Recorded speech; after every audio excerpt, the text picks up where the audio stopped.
On a l'habitude de rajouter régulièrement égalité réelle. Alors parfois ça peut faire ricaner, pourquoi rajouter ce qualificatif?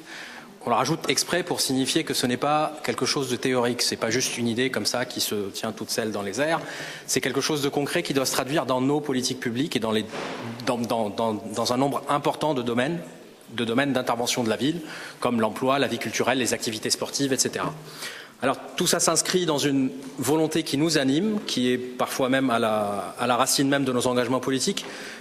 Et cette volonté qui nous anime, c'est celle de donner les moyens à toutes les Nantaises et à tous les Nantais, les moyens de l'émancipation, que chacun puisse choisir sa vie librement.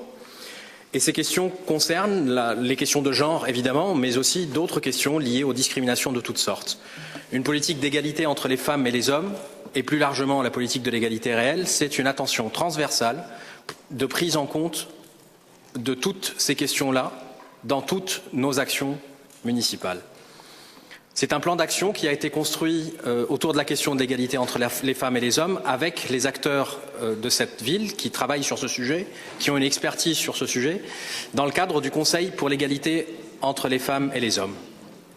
C'est donc un plan d'action qui couvre des domaines d'intervention de la ville et il s'appuie sur l'intelligence collective de ces acteurs.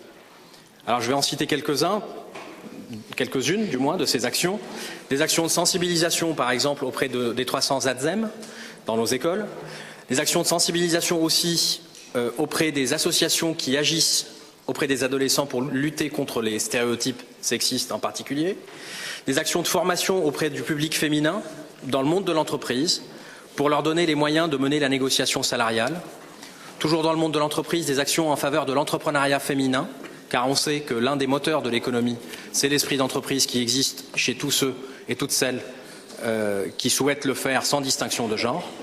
Le centre pour les femmes victimes de violences, qui ouvrira plus tard dans l'année 2019, et puis également des actions en faveur de la présence et de la visibilité des femmes dans l'espace public.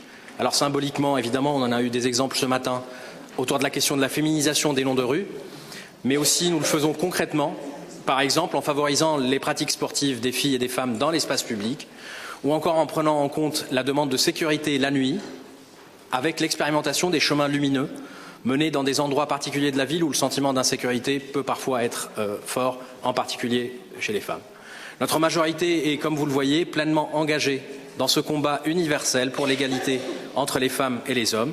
Et nous savons que ce combat a déjà trop duré, qu'il durera peut-être encore un peu, mais que les femmes et les hommes de notre ville peuvent compter sur notre entier engagement dans cette bataille culturelle.